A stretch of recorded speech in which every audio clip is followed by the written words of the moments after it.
நடைபெறவுள்ள நாடாளுமன்ற பொதுத் தேர்தலில் திராவிட முன்னேற்றக் கழகத்தின் தலைமையிலான கூட்டணியில் அங்கம் வகிக்கும் விடுதலை சிறுத்தைகள் கட்சி போட்டியிட விரும்புகிற தொகுதிகளை பட்டியலிட்டு அதற்கென நியமிக்கப்பட்டிருக்கிற திரு டி.ஆர். பாலு அவர்களின் தலைமையிலான குழுவினரிடம் விடுதலை சிறுத்தைகள் கட்சியின் சார்பிலே வழங்கியிருக்கிறோம்.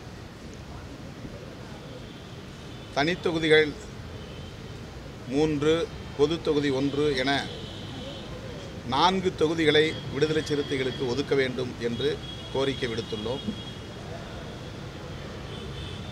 தமிழகத்தில் நிலவும் அரசியல் பிரச்சினைகள் குறித்தும் நாடாளுமன்ற தேர்தலில் இந்த கூட்டணி 40 தொகுதிகளிலும் பாண்டிச்சேரி உட்பட வெற்றி பெற்றாக வேண்டும், அதற்கான உத்திகள் குறித்தும் கருத்துக்களை பகிர்ந்து கொண்டோம். 2019 இந்த கூட்டணி கட்டுக்கோப்பாக இயங்கி வருகிறது.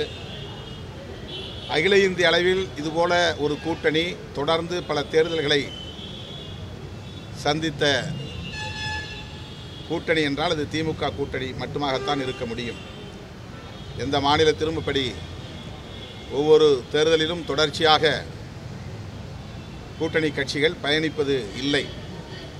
தமிழ்நாட்டில் பிஜேபி தலைமையிலே ஒரு கூட்டணி அதிமுக உட்பட உருவானது.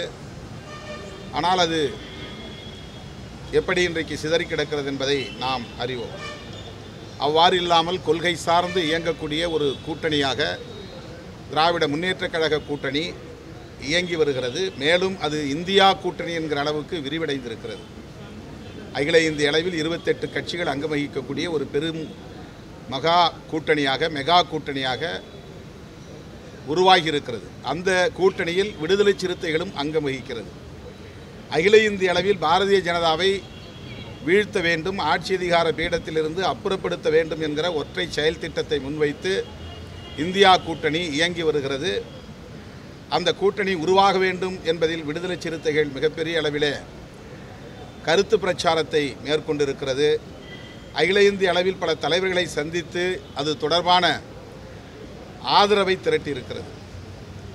திராவிட முன்னேற்றக் கழகத்தின் தலைமையில் அகில இந்திய அளவிலே பாஜகவுக்கு எதிரான ஒரு கூட்டணி அமைய வேண்டும் என்பதை தொடர்ந்து மேடைகளில் வலியுறுத்தி வந்திருக்கிறோம், நேரடியாகவும் வலியுறுத்தி வந்திருக்கிறோம்.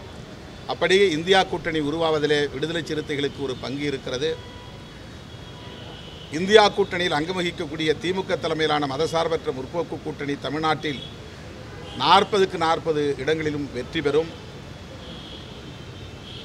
அதில் எந்தவிதமான பாதிப்பும் நேர்ந்துவிடக்கூடாது.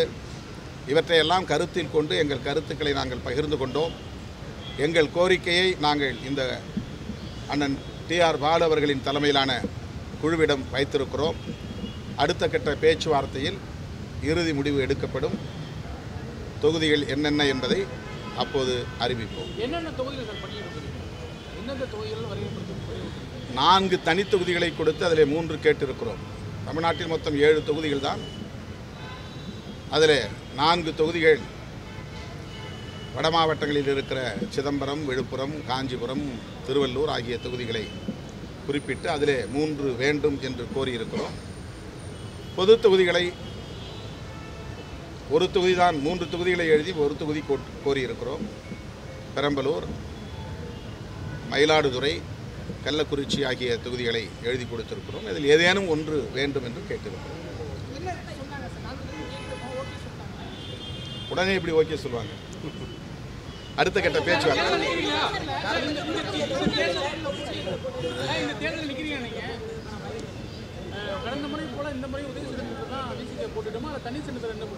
அந்த நேரத்தில் உங்களுக்கு அறிவிக்கப்படும்.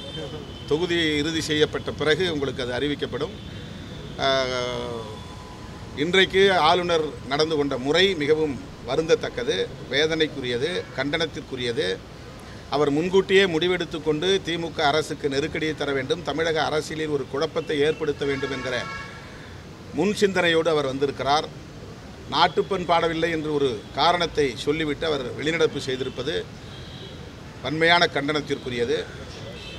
அவர் தமிழ்நாட்டில் கவர்னராக செயல்படவில்லை. ஆர்எஸ்எஸ் தொண்டராக பிஜேபி கட்சியின் தொண்டராகத்தான் ஒரு பிரதிநிதியாகத்தான் தன்னை வெளிப்படுத்தி கொண்டிருக்கிறார். அப்படிப்பட்டவர் அந்த பொறுப்பிலே இருப்பதற்கே தகுதியற்றவர் என்று விடுதலை சிறுத்தைகள் கட்சி கருதுகிறது. ஆகவே அவர் பதவி விலக வேண்டும் என்று வலியுறுத்துவதோடு திமுக அரசு சட்டப்பூர்வமாக அவர் இங்கே ஆளுநராக நீடிக்கக்கூடாது என்று நடவடிக்கைகளை மேற்கொள்ள வேண்டும் என்று வலியுறுத்துகிறோம்.